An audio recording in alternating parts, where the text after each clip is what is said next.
Welcome to Let's Talk Special. I am your host, Brittany Major.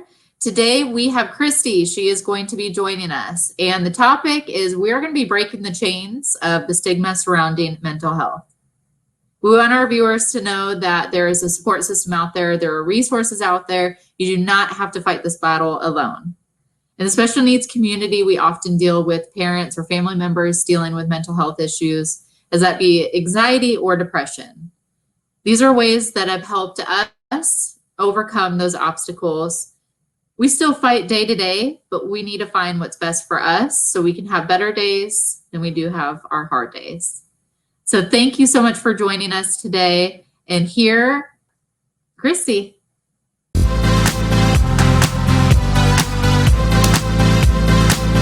Thank you so much, Christy, for joining us today. Yeah, for sure.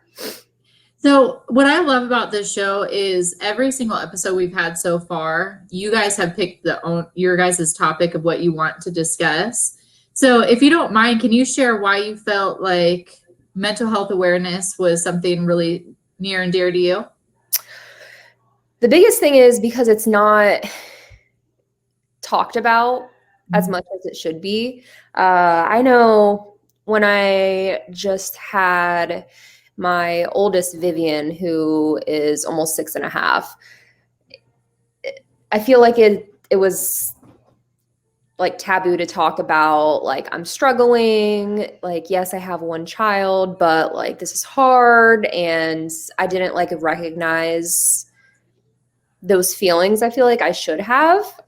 So then when Eleanor came along, it was it was a different scenario because it was more amplified. And I did like a quick Google search, and I don't remember who I came across on Instagram, but they spoke openly about it. And I just thought that was so brave and powerful, and just went along with that. So just to help people feel a lot less alone and more normal, like these feelings are okay and you have options to help with those feelings. That's a big thing I go for. Yeah, and like you said, it is very taboo to talk about this topic. I know for my past, I've had issues sharing that and coming out. And I think now we're at a turning point where people are starting to understand it's okay to talk about these topics and let people know, that you're struggling. Because we would be surprised at how many people are struggling internally. We are not alone in this. Yes, for sure. And it doesn't have to be like that. I feel like when you open yourself up a lot more, and I'm not saying you have to publicly post it like I do on, YouTube or Instagram or whatever. But I feel like when you make more of your issues known, even to just like your small circle, then you have that support team that you can rely on if you aren't comfortable talking with a therapist or even like your doctor when it comes to like getting medication, stuff like that. Yeah. Yeah, I completely agree. Was there ever a time where you felt that you had to hide the fact that you were struggling with either depression or anxiety? It was probably, when I didn't really suffer too bad when it was just Viv, but then Eleanor came along, and it was probably when she was like 2 or 3 months old. And that's when I kind of just like went to my friends and just said, like, I'm feeling these type of things, and I don't know if that's like, did you guys feel this too? And they said like right away, like, oh no, that sounds like it's postpartum. And just kind of went from there. And from then on, I was just super open about it because it's nothing to be embarrassed about. Like, and especially then once Eleanor's delays started becoming more apparent and everything just like snowballed. And then suddenly we had like a whole team of doctors and we're going to all these appointments. Then it's just like, okay, well, I can't be the only one feeling this way. So it definitely helped a lot more almost like the more things that kept like piling up, the more open I felt like I needed to be, because Right.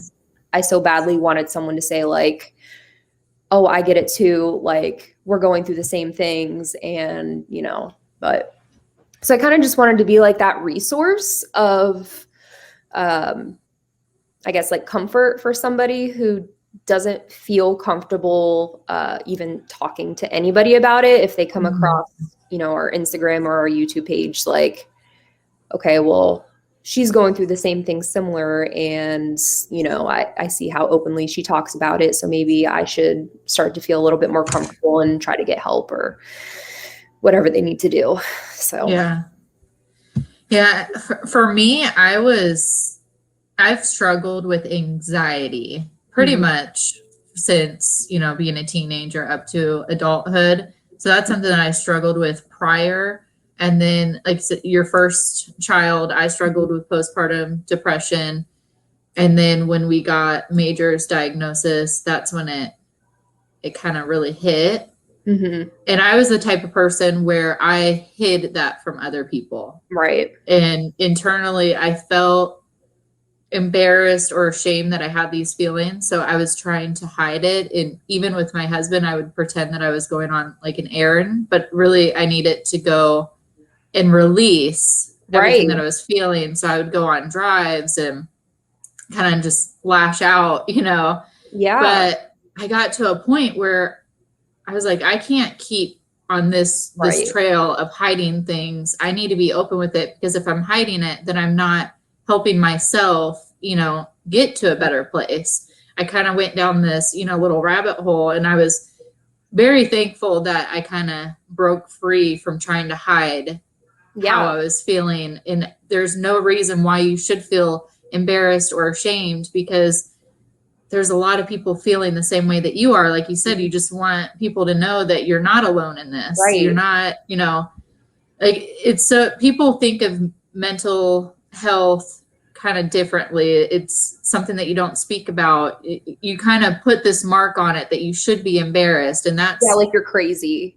Yeah. And so I was trying to hide that. I'm like, God, am I the only one feeling this way? Because my husband's very relaxed and chill, and doesn't mean that he's not internally fighting his own, but I didn't see it. And you're just hiding. So yeah, I think it's so important just to let go of that perception that you have people are going to think of you differently. And once you let go of that and are more open with it, I feel like things start getting better.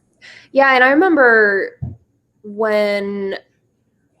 I can't even say when I was younger. I'd say even 2 years ago, because Eleanor turned 2 in December. So yeah, it's been, So even like 2 years ago, I always kind of like hid like my feelings, and I never really like talk about it. And, and when I first made that appointment with my doctor to see, like, I guess what he recommends in terms of like medication, I was like, I'm like, I feel ashamed to even admit this. And I'm like, but I am just really struggling with my oldest, and I don't want much to do with her. And I'm like, that sounds so bad, but like, you need to understand like the extent of it, because this is not normal. I don't like feeling this way, so it's been a journey. That's definitely for sure. Yeah. Were there any resources that you found that helped you get through some of those hard times? So I'm trying to think. So the first step I did, obviously, was I felt comfortable talking to my friends, and they kind of pointed it out like, hey, I think it's postpartum. So from there, I went to my doctor, and we talked about different like medication options. And I also asked about therapy as well, because he said it's really good if you do both of them. That seems to help the most. And then from there, I just kind of did like almost like a hashtag search on Instagram just to kind of find people that are going through similar struggles. And that's kind of just really where it started. And then as I started to feel a lot more comfortable and I started feeling better, then that's when I felt like I kind of just had to completely open up and like let people know, like, your feelings are valid. If you're feeling this way, you don't have to live this way forever, because nobody wants to feel that way.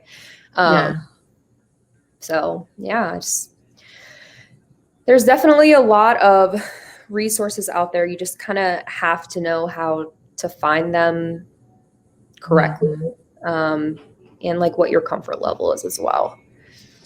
Yeah, I was very fortunate where my employer actually has a program called LifeWorks, and they promoted that right when I started working, but I didn't really, use it. And then once I hit that, that hard spot, because we found out Major's condition, and then I found out I was pregnant.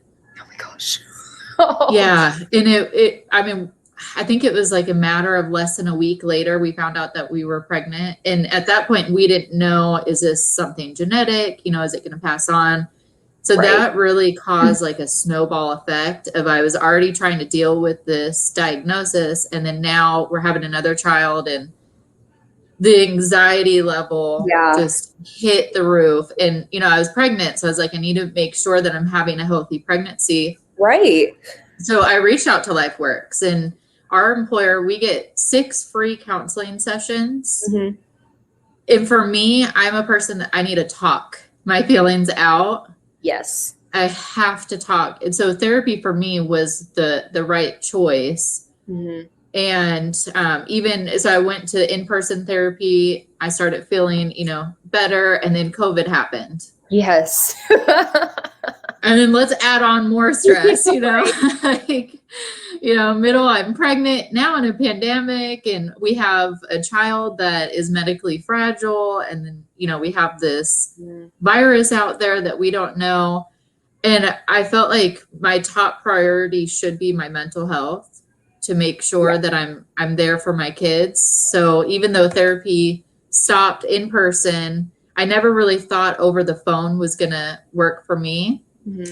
But I was actually very surprised at how over the phone therapy actually for me was better than the in-person, because I felt like I was able to open up even more over that phone. So that's something that I found very helpful. Like I said, I need to talk it out. I need to express my feelings, and then have somebody help me, work through those emotions. I think the great thing about therapy is you can be selfish, and you don't have to ask them any questions. You literally just like word vomit for an hour, and you just feel so much better, because you feel like you don't have to have a conversation with them like you do your friends or family. And it's really nice. That's a good point that you bring that up, because when you're hanging out with your friends and you're trying to vent, you do feel like, I don't want this to be about me. Right. I also don't want to be like negative Nancy right now. Yeah. And your friends are there to support you. And if you have close friends, I feel like you should be able to talk to your friends about stuff like that and your feelings. But you're right. There comes a point where you just need to talk about yourself and not ask somebody else how their day is. Because sometimes your day is so full that you don't have that extra room. Yeah. So. Yeah, it is nice, because I do have a couple close friends. When we all come together, we literally just say like, well, this is crap. Like, this is what happened to me. Okay, now you need to make me feel better. So what bad thing happened to you? It just kind of all makes us feel better when we all just kind of like vent. But nothing is better than just completely rambling to like a therapist. So. And you feel like that judgment's not there either. Yes. They don't know you. They don't know. Because I know there's some points where I don't want to share it with my friends of how I'm feeling. Of course, you have that one close friend that you can just tell anything to. At least hopefully everybody has that one friend that knows all your secrets. Yes. Yeah. So But yeah, as a group, it is kind of hard to open up about certain things. What is your YouTube channel about? So mine is titled Empowering Eleanor. It's the same as my Instagram. And that is just kind of to document all of Eleanor's like inchstones that she accomplishes, kind of just like vlogs. You know, I bring the viewers to like our appointments with us, like physical therapy. I bring awareness, obviously, to like mental health, feeding tube awareness. Feeding tube awareness week actually is, I think it starts next Monday. week. So Monday. So I'm going to be making just a whole bunch of like feeding tube related videos. And then rare disease awareness is the end of the month. So I'm going to talk about, you know, her diagnosis and what that means for her. And it's just kind of to bring light to everything that is going on in our world to help make other people going through similar things just, you know, feel comforted by it. So I love that. I'll need to find you. Yeah. Like you said, when you first found out your child had the diagnosis, I feel like a lot of parents or moms, I don't know a whole lot of men's perspective on this, but yeah, I don't either. I needed to find you guys. Yeah. You know, I went searching for hashtags, and I feel like we learn a lot from each other. So I think that's great that you started that YouTube channel, you know, to help raise that awareness. Yeah, I feel like it's just so important because when Eleanor's delays first started, I heard the word like hypotonia and I had no clue like what that meant. So then I found the Facebook page and it definitely was like a huge comfort. But at the same time, it could also be, I'm not going to say it's like bad in a sense, but the comparing like nonstop, like that, I just feel like I do a lot better on Instagram where I don't know, where I almost like don't see, I don't even know how to word it. I don't, where I just kind of keep my own like little bubble of the people that like I follow versus, you know, like the parent support group pages, like anybody can join it. And it just seems like, you know, you have kids that are like super severe and like itty bitty babies that it seems like they almost need like a second opinion because they're walking at like 10 months and supposedly they have low tone. And I'm just like, what? My kid just turned 2 and like she just took like her first step or two and I saw that. I love that video of her in the gait trainer walking. Oh, thank you for, I think you shared it a couple weeks ago. Yeah, it's been a long journey to get to where she's at now, but she's getting there. Yeah. And I love that picture that you put celebrating, because last week we actually talked about just celebrating the different ways that our children eat. And I decided to post it Monday because it's feeding tube awareness week. So one of the moms, her child is on a feeding tube. So we just talked about differences. And then I saw your picture that you had posted just celebrating her inch stone of where she's evolved when it comes to eating. I thought that was so cute. Yeah, I feel like it's also good to document when you are feeling down about where your kid is compared to other typically developing kids. Just looking back on like my Instagram post, even like 6 months ago, I feel like that is a huge way on how to just bring your spirits up like instantly. Like just so many changes, even though it seemed like, you know, on Eleanor's timeline, it's very, very slow, but it's crazy just seeing the progress that she's made or that any of these kids have made, like, you know, 6 months to a year. It's awesome. So yes, I completely agree with that. This week actually had kind of a breakdown. Yeah. Because we see them every day, so sometimes we don't really fully understand the progression of where we're at. And Major started eating chewable foods, and he was doing, we've been working towards this. He's had pureed foods, supplement formulas and everything. And we've been working towards age appropriate textures. And he was doing great for 8 days. He didn't have any pureed food. And then I think it was an overload for him. Yeah. And then he went like a whole week where he was barely wanting to eat. And then Thursday we had feeding therapy, and I was at like a break. I just kind of broke down that morning. I got stuck at work, and then I was late for feeding therapy. I had to get his lunch ready and everything. So even though I'm in a really good space when it comes to my mental health, I still need to be aware that there's just going to be these triggers throughout the way. So we're going to have our bad days, and that was one of my bad days. But I've learned that I have to tell people. Right. Because if I don't tell them up front, I'm struggling today. Today is not a great day for me. I don't want it to come across that I am taking it out on other people. Right. Because with my tone, I notice everything, my mannerism, my tone, I get very short. So I have to let people know this doesn't have anything to do with you. I'm having a bad day. And that's what I've learned is helpful for me to where I'm not affecting other people. Yeah. Because I'm struggling internally. It's now coming across, I don't want to be that person. So I've just called it out. And I think the other thing is like, it's okay to be negative. It's okay to say like, this sucks. Like, this isn't fair. Like, why is everything so hard for my child? It shouldn't be this way, but it is. But I'm going to feel bad for myself, and just let me have my little moment, and then I'll just move on. Like, I feel like I just chalked everything up to like, it is what it is.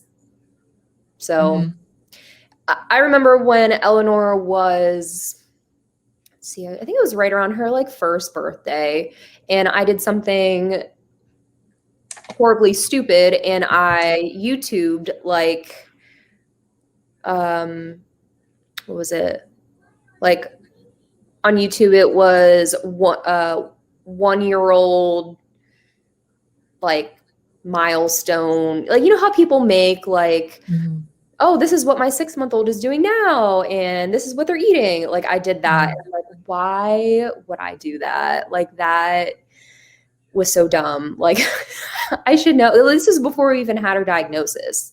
And I feel like just kind of breaking yourself away from reality for a little bit is just super helpful, because you don't need that constant reminder. Like, yes, your child is different in their own ways, and they're not progressing like they should be.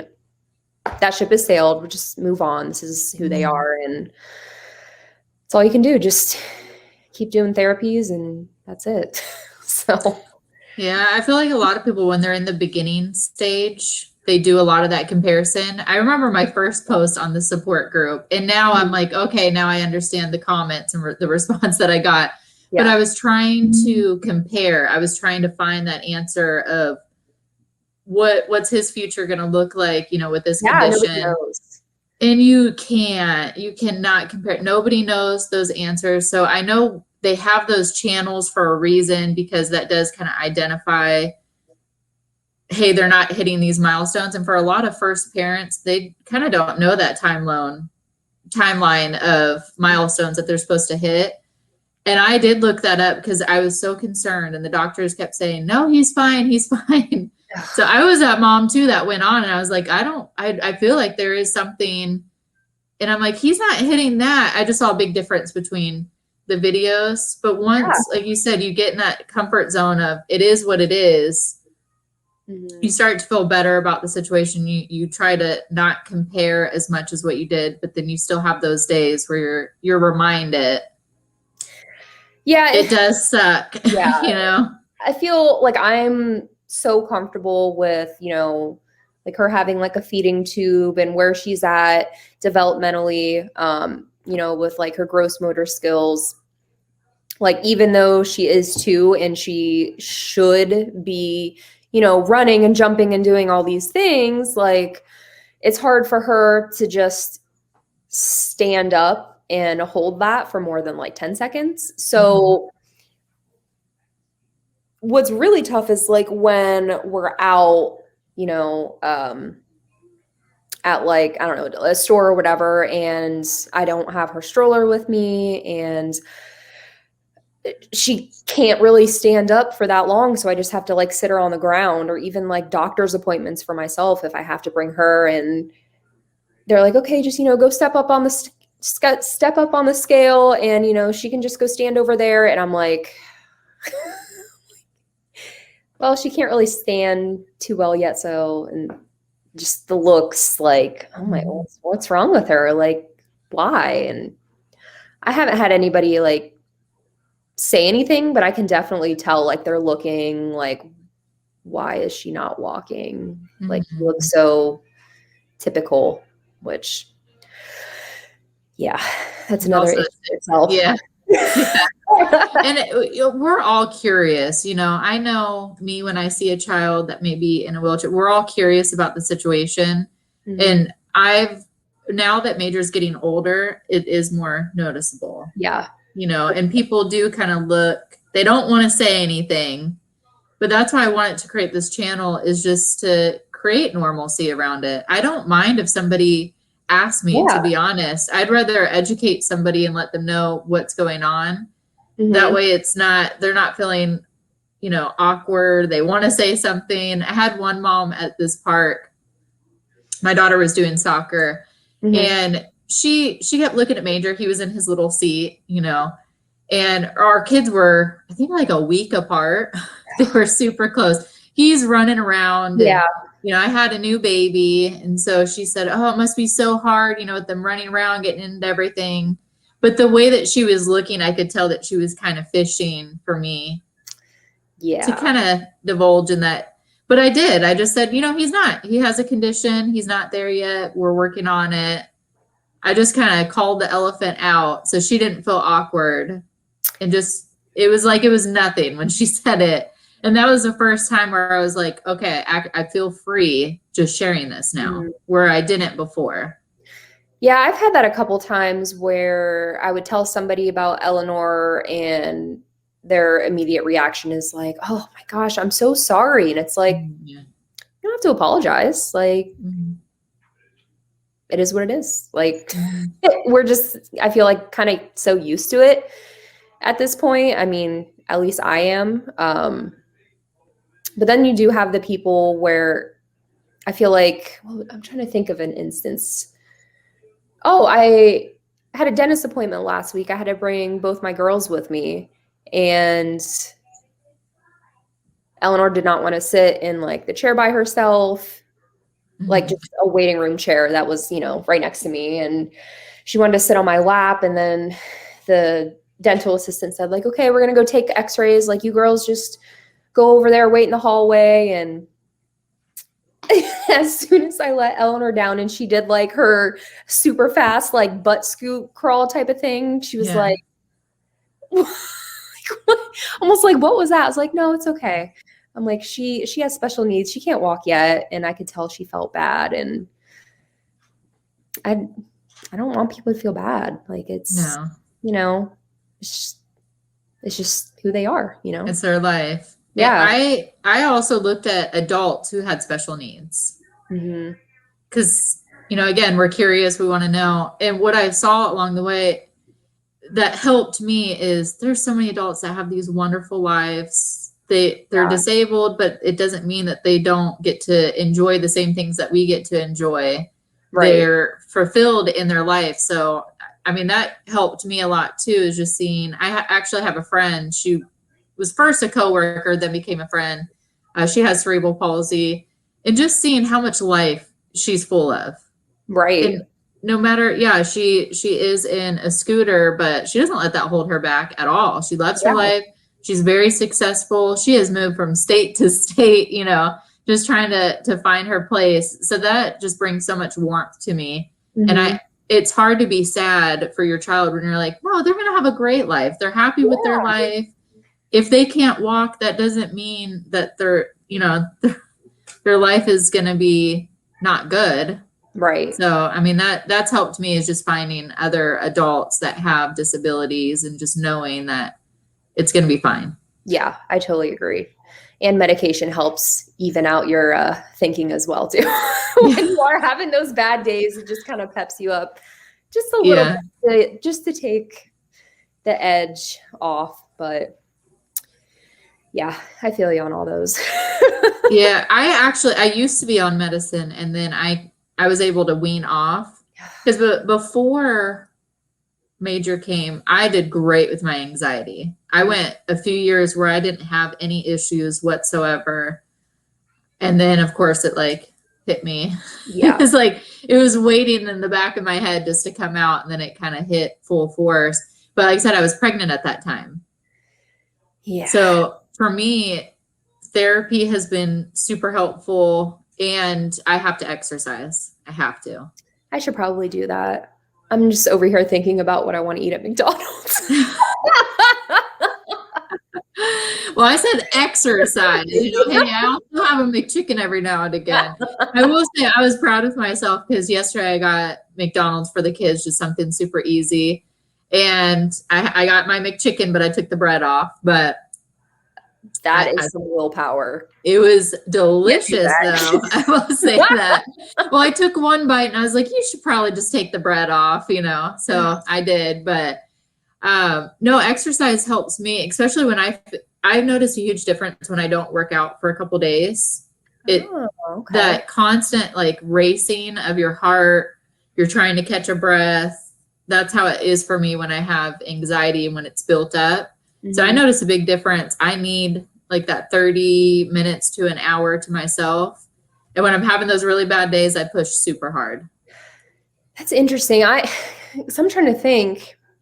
So we just moved into this house. Let's see, it was like early December. So, just a couple months ago. And I have been finding ways on, I guess, how you like exercise. My way of coping with, I guess, everything has been like decorating and like revamping rooms. Like I can't relax. And my husband even said, like, we're going to be here for so long. Like, why are you taking on all these projects? I'm like, well, I just stenciled our bathroom after I painted it. And then I just hung the shelf. And then I just put new flooring in our laundry room. And then I just painted that as well. And I just finished the gallery wall. I don't know. Just what else can I do? Yeah. It just keeps my mind occupied. I'm like, I just see so many things that I can do. And it's almost become like a hobby, but also a way on how to like de-stress. Because he finds stuff like that like stressful. He hates painting and all that stuff. And he doesn't understand it, but it's therapeutic for some people. Everybody finds their little niche. I'm going to talk to one mom where she found her niche for grieving through planning. She does gardening and all of that, and that helps her. I'm a big advocate for, you need to find what works best for you. There's a little niche. And sometimes people will say, because I'm busy too, I like to have projects. Yeah. Like, I always have to have some sort of project. And I'll get comments, they're like, you're super mom. I don't know how you find the time. But inside I'm like, when I'm going through those moments where I'm doing project after project after project, it's because I have to occupy my mind. Yeah, you're not thinking about anything. No, I'm like, it's overload right now. I need to keep myself occupied. That way I can kind of suppress some of those feelings, and it helps just kind of relieve that buildup that you're having internally. So they may see me as super mom, but inside I'm like, no, this is for me. I need to stay busy. It makes sense. Yeah. Do you have any advice for anybody who's struggling to kind of come out with their feelings, or they're not sure if they can find, they're at that point? Let me redo that. Is there any advice or recommendation that you can give to somebody who's struggling, trying to find help? They want to, but they're just not sure if they're ready. So I would say start off by talking to your friends first. But if you're even too embarrassed to do that, which I get, you can even reach out to me. Like, I would be more than happy to help you feel better. Like, I'll do what I can, but I totally get it. Some people just like to keep their life, completely private in all aspects, not tell friends, family about anything. So if that's the case, you can reach out to me. I'm a stranger and I'll definitely help. So what is your Instagram ID? It's Empowering Eleanor, and it's the same for our YouTube as well. So okay. Nice. I will drop the link. That way people can follow you on Instagram and YouTube. I'm going to watch some of your videos later today, so I'll be subscribing. Sounds good. Yeah. I started it, I think it was what was it? Last April, I think. Okay. So it's just been a way of coping with things as well as making videos, which my husband doesn't understand that either. He doesn't understand why editing videos and talking about issues can possibly help, but he's a guy, so he doesn't understand that kind of thing. It is. It's so different. And, my husband, he's very private. Yeah, that's how he is. But too. he knows me. And I talked about it, I think it was a couple episodes ago, but I think we both had to realize that we handle things differently and we have to be responsible for our own journey and how we get into a better place with it. Yeah. So I think he's come to an understanding and okay that I'm open in sharing this stuff. And I've come to an understanding that I'm okay with him kind of being a little bit more reserved because that's absolutely his right. Mm-hmm. My advice is, reach out to somebody. Like you said, if you feel like you need to talk to somebody, you can reach out to you, follow you, reach out to a stranger. Following people can be very beneficial as well because I get a lot of ideas from them, inspiration from them. I feel that sense of support that I don't feel, even though I've been friends with some of my friends for years. Completely different. I mean, it is because they just, as much as they try to understand, there's a big difference and a gap there. And there just is going to be because you can't fully understand it until you're in that situation. So I've had to reach out to other moms like me. There are hotlines for you to call if you feel like you're at that breaking point. Reach out to somebody. I think the most important thing is just know that you're not alone in this. You don't have to be quiet about your feelings. Express your feelings, get it out there, create some normalcy around it. And then I feel like that's going to help you kind of break free from that stigma.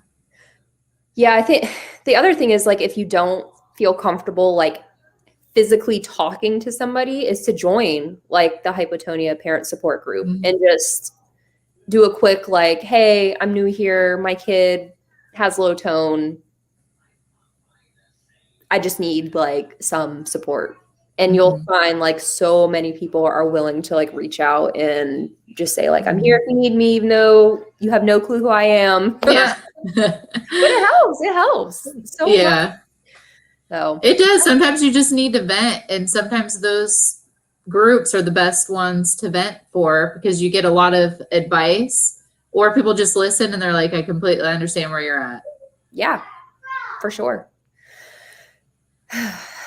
Well, I appreciate you taking the time out of your day today to talk to me. I know this is kind of like you said, a topic that most people don't want to talk about, but I'm glad that we're able to bring some awareness about it and just open up and share. So I appreciate you so much. Yeah, for sure. Thanks for having me.